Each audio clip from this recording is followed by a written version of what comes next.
apakah Tuan Mace ini menjual strychnine tanpa lisensi kepada orang baru-baru ini? Lalu kata si Mace ini, iya, saya menjualkan strychnine tanpa lisensi kepada Tuan Inglethorpe pada tanggal 16. Assalamualaikum warahmatullahi wabarakatuh. Hi guys, welcome back to the Kashaf Cells. Makasih banyak udah klik video ini, dan juga makasih banyak banget udah support the Kashaf Cells. So guys, prepare your little gray cells. Persiapkan sel-sel kelabu kalian karena kita akan membahas misteri this time.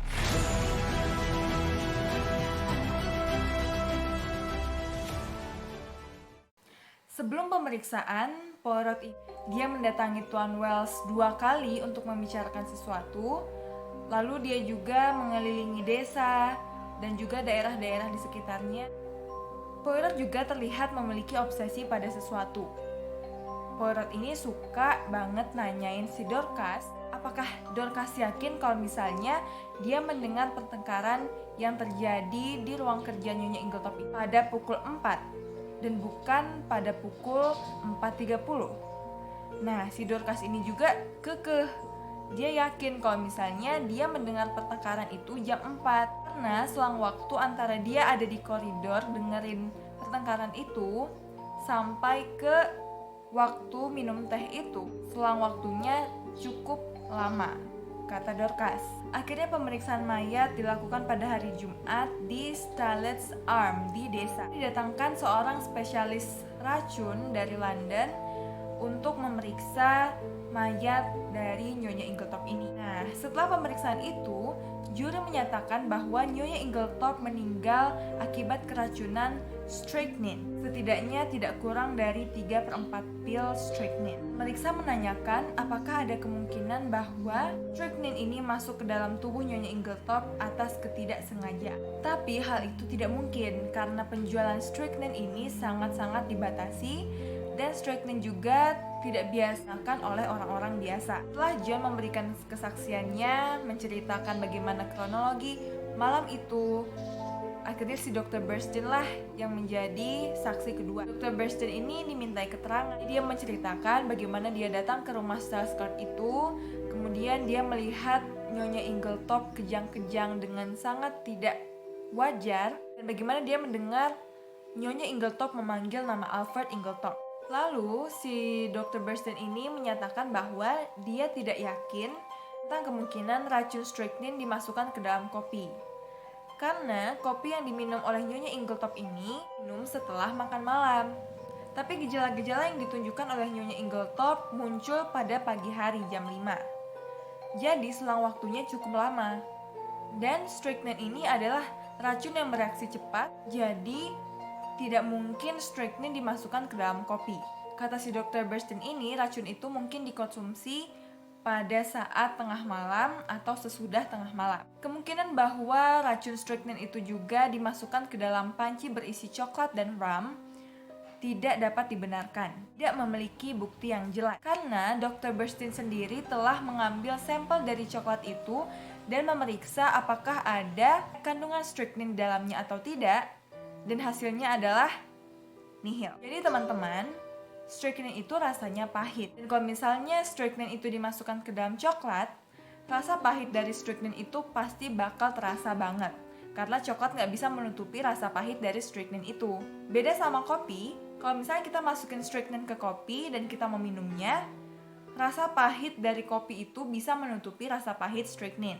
Jadi kemungkinan terbesarnya adalah antara kopi dan coklat. Kopilah yang memiliki kemungkinan besar sebagai perantara yang mengantarkan racun strychnine itu ke dalam tubuh Nyonya Inglethorpe. Nah, tapi karena ada kejanggalan dalam selang waktu cukup lama antara saat Nyonya Inglethorpe meminum kopi sampai gejala-gejala itu muncul, kata Dr. Burstyn ini, mungkin saja ada sesuatu yang dapat memperlambat reaksi.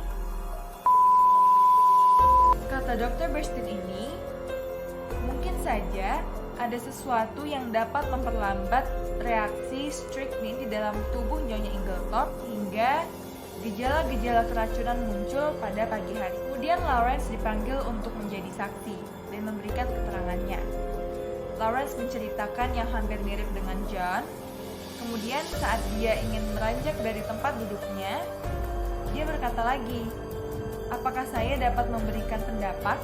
Lawrence ini berkata bahwa ada kemungkinan ibunya ini meninggal secara wajar karena ibu tirinya itu ternyata meminum tonik yang mengandung strychnine sebelum ia meninggal. Nah, ia meminum tonik itu dan kata si Lawrence, mungkin saja ada efek kumulatif yang disebabkan dari obat itu sehingga ibu tirinya akhirnya meninggal dunia. Atau mungkin Nyonya Inglethorpe meminum obat melebihi dosisnya. Kemungkinan ini disangkal oleh Dr. Wilkins. Dr. Wilkins bilang kalau misalnya memang suatu obat bisa memberikan efek kumulatif, tetapi efek kumulatif itu tidak bisa menyebabkan suatu kematian secara mendadak. Seorang juri mengatakan bahwa mungkin saja ada kesalahan racikan dari sang peramu di toko, tapi kemungkinan ini dibantah oleh Dorcas. Kenapa? Karena obat yang disebutkan oleh Lawrence itu adalah obat yang sudah lama ia beli dari toko. Dan Nyonya Inglethorpe ini meminum obat tersebut pada hari kematian. Jadi kemungkinan bahwa peracunan melalui tonik telah diselesaikan. Dan kemungkinan ini tidak bisa dibenarkan, jadi kemungkinan ini telah ditutup.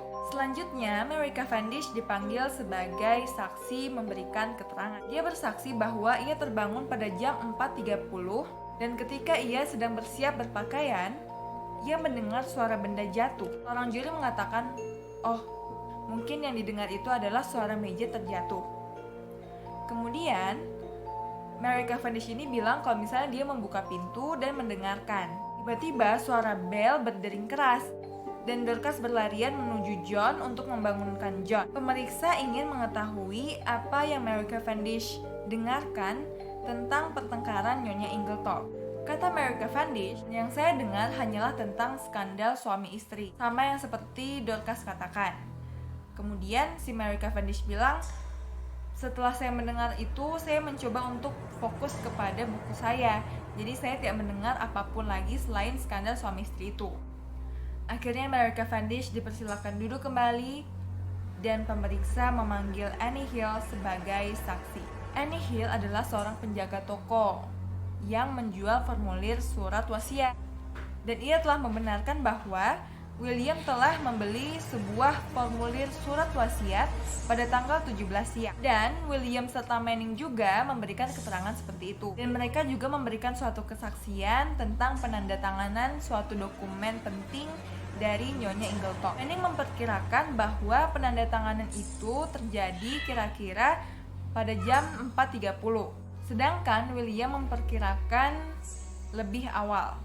Kemudian Cynthia dipanggil. Tapi si Cynthia ini tidak bisa memberikan keterangan yang lebih banyak karena dia sendiri tidak tahu apa yang terjadi sampai Mary Cavendish membangunkannya. Kemudian Donald Howard, si EV ini dipanggil.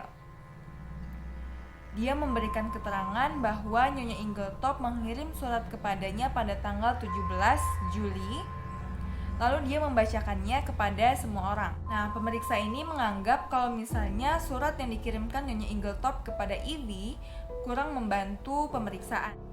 Kemudian selanjutnya Albert Mays dipanggil menjadi saksi memberikan keterangan. Albert Mays ini adalah seorang asisten apoteker di toko obat. Nah, pemeriksa bertanya, apakah Tuan Mays ini menjual strychnine tanpa lisensi kepada orang baru-baru ini? Lalu kata si Mays ini, iya, saya menjualkan strychnine tanpa lisensi kepada seseorang.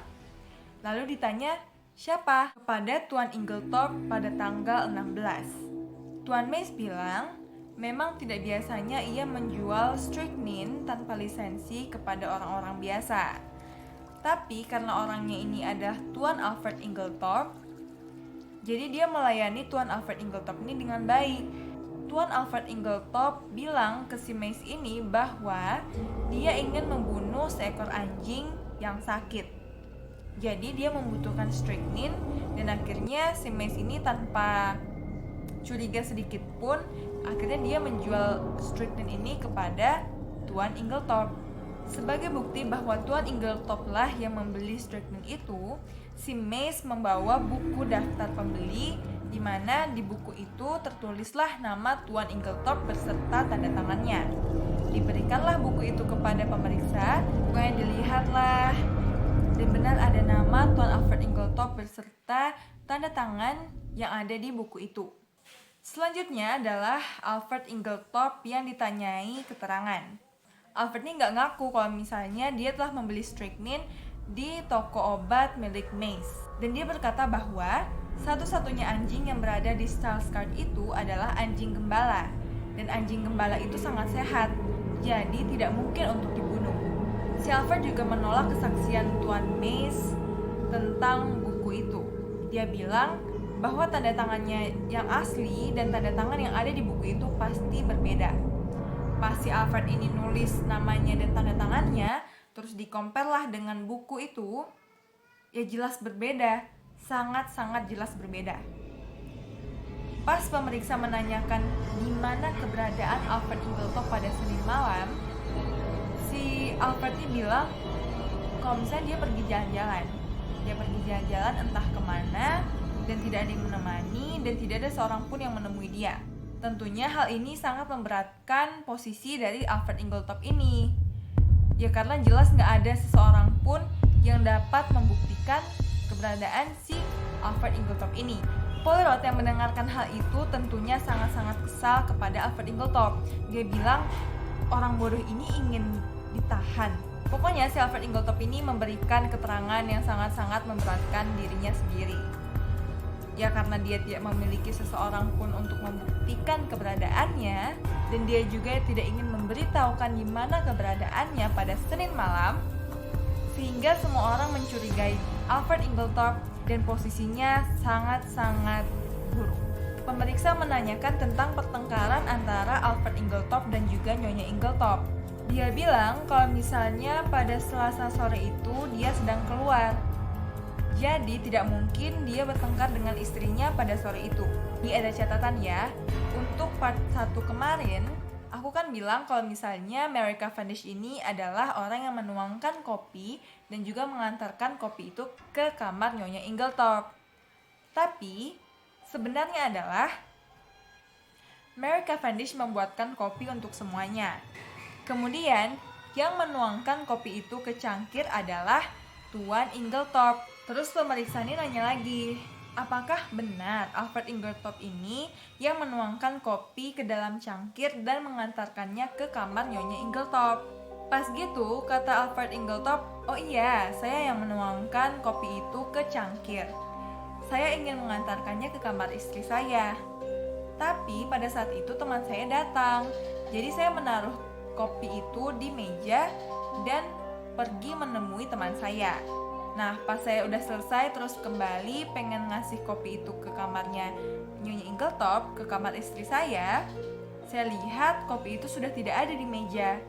Jadi saya pikir, oh berarti seseorang telah mengantarkannya ke kamar. Pernyataan ini sebenarnya mungkin benar, mungkin juga enggak. Ya karena emang nggak ada bukti dan juga nggak ada seseorang yang bisa membuktikannya. Ya, jadi ini masih simpang siur. Tapi tetap saja Alfred Inglethorpe ini telah dipandang buruk oleh orang-orang dan telah dicurigai oleh semua orang. Kemudian keputusan menyatakan bahwa pembunuhan yang direncanakan oleh seseorang atau beberapa orang yang belum diketahui.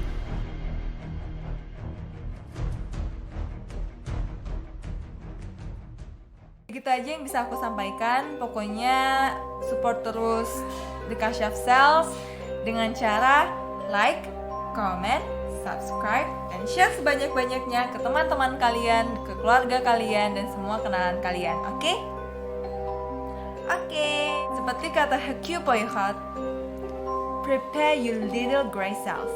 Persiapkan sel-sel kelabu kalian, karena kita akan membahas kisah-kisah misteri di video-video selanjutnya. Dadah, assalamualaikum.